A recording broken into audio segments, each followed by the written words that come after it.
ప్రతి సంవత్సరం కూడా ధనుర్మాసంలో వచ్చేటువంటి యొక్క మార్గశిర మాసంలో వచ్చేటువంటి యొక్క శ్రవణ నక్షత్రానికి స్వామివారికి జన్మ నక్షత్రానికి శ్రీ పుష్పయాగాన్ని అనేకమైన వివిధమైన పుష్పాలతో చక్కగా పుష్పయాగాన్ని నిర్వహించడం జరుగుతుంది. సుమారుగా ఇది ఒక 20 సంవత్సరాల క్రితం నుంచి ప్రారంభమైంది. అప్పటి నుండి కొత్తూరు జగన్మోహన్ రావు గారు దీనికి సంకల్పం ప్రారంభం చేశారు. అది మొదలు వచ్చినటువంటి యొక్క కార్యనిర్వహణకారులందరూ కూడా ఆనవాయితీగా దాన్ని చక్కగా నిర్వహించుకుంటూ వస్తున్నారు. దీనికి భక్తుల యొక్క సహాయ సహకారాలు చాలా ఉన్నాయి.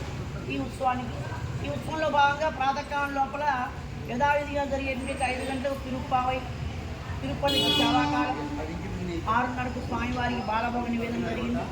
ఆ తదుపరి ఈ ఉత్సవంలో భాగంగా శాంత్యర్థంగా యజ్ఞశాలలో శాంతి హోమం మహాపూర్ణావతి జరిగింది. ఇప్పుడు స్వామివారి యొక్క సంపాదాజ్యం చేత ఏర్పడబడిన పుష్పాలన్నిటి కూడా స్పర్శ చేయడం జరుగుతుంది. తదుపరి కళ్యాణ మండపంలో శ్రీ వెంకటేశ్వర స్వామివారు, గోదా రంగనాథ స్వామివారు, సీతారామచంద్ర స్వామివారు ఉత్సవమూర్తులు ఏం చేసి ఉంటారు. అక్కడ ఒక 2 అర్చక స్వాములు అక్కడ పుష్పయాగాన్ని సమర్పిస్తూ ఉంటారు.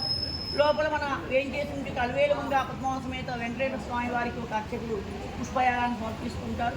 ఈ పుష్పయాగానికి భక్తులు అనేకంగా సహకరిస్తున్నారు. ఇప్పుడు నుంచి యొక్క కార్యనిర్వహణాధికారి గారు శ్రీ వేణుగోపాలాచార్య గారు, అట్లాగే మన కృష్ణప్రసాద్ గారు, శ్రీరామ్ వెంకటకృష్ణ లక్ష్మీనరసింహ కృష్ణప్రసాద్ గారు, వారితో ఉంటే భక్త బృందం ఇంకా పేర్లు చెప్పడానికి చాలామంది ఉన్నారు. అలాంటి వారందరూ కూడా కలిసి యొక్క కార్యక్రమాన్ని వారి భుజస్కంధాలను వేసుకుని భక్తులందరి యొక్క సహకారంతో వైభవంగా జరుగుతున్నాయి. వెంకటేశ్వర స్వామి వారికి నిత్యోత్సవం, భక్తోత్సవం, మాసోత్సవ, సంవత్సరోత్సవాలు అనేకమైన ఉత్సవాలు ఏమిటి చెప్పారు సంకల్పంలో, అవన్నీ కూడా ఇక్కడ వైభవంగా తిరుమల వెంకటేశ్వర స్వామి లాగా ఇక్కడ కూడా జరుగుతున్నాయి. ఈ కార్యక్రమానికి భక్తులందరూ కూడా సహకరిస్తున్నారు. వారి సహకారం తీసుకొని వేరు చేసిన కార్యనిర్వహణాధికారి గారు, అట్లాగే కమిటీ ముందు రాబోయే ఎంపిక చైర్మన్గా మన శ్రీ లక్ష్మీ కృష్ణప్రసాద్ గుప్తా గారు ఈ ఆలయ చైర్మన్గా కొద్ది రోజుల్లో ప్రమాణ స్వీకారం చేయనున్నారు.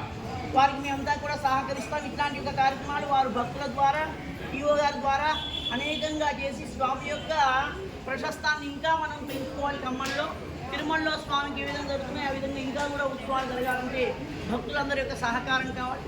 భక్తులు కూడా నేను చెప్పిన విధంగా సూచనలు పాటిస్తూ చక్కగా శ్రద్ధతో ద్రవ్యాలన్నింటినీ కూడా సమర్పిస్తున్నారు. వారందరికీ కూడా శ్రీనివాసుని యొక్క ఆశీస్సులు. ఈ శ్రవణ నక్షత్రానికి విశేషంగా స్వామి యొక్క నక్షత్రం కనుక ఈ శ్రవణ నక్షత్రానికి అనేకమైన పుష్పాలు తీసుకొని చేసి కడియం రాజమండ్రి దగ్గర కడియం వెళ్ళేసి ఎన్నో శ్రమలు కోర్చి కడియం వెళ్ళి అక్కడి నుంచి అనేక రకమైన పుష్పాలు తీసుకొని చేసి ఆ పుష్పాలన్నింటినీ కూడా స్వామివారికి మొదట సహస్రనామార్చనకు, తర్వాత గోవిందనామాలతో, తర్వాత వేద మంత్రాలతో, తదుపరి సంగీత ప్రియుడు స్వామి సామవేద ప్రియుడు సంగీత లహరి చేత స్వామివారికి సుమారుగా 1 గంట వరకు ఈ పుష్పయాగం జరుగుతుంది. ఈ పుష్పయాగానంతరం స్వామివారి యొక్క ఆరగింపు, తీర్థప్రసాద వినియోగాలు జరుగుతాయి. స్వామివారి యొక్క శ్రవణ నక్షత్రం ప్రతి మాసం శ్రవణ నక్షత్రం నాడు స్వామివారికి ఉంజల సేవా కార్యక్రమం చేస్తాం. సాయంకాలం పూట 6 గంటల నుంచి 7 వరకు కళ్యాణ మండపంలో. ఈరోజు కూడా ఉంజల సేవా కార్యక్రమం కూడా 7 గంటలకు సాయంత్రం ప్రారంభమవుతుంది. భక్తులందరూ కూడా పాల్గొనండి. ఈ కార్యక్రమాల భక్తులందరూ సహకారాలు ఇస్తున్నారు. ఇంకా ముందు కూడా ఈ సహాయ సహకారాలు అందించినట్లయితే మా అర్చక బృందం తరపున మా వంతుగా మేము కూడా ఈ ఉత్సవాలకు అన్నింటినీ కూడా కృషి చేస్తాం. కమిటీ వారికి, ఈవో గారికి, భక్తులందరికీ కూడా మేమందరం కూడా సహాయ సహకారం ఇస్తామని తెలియజేస్తున్నాం.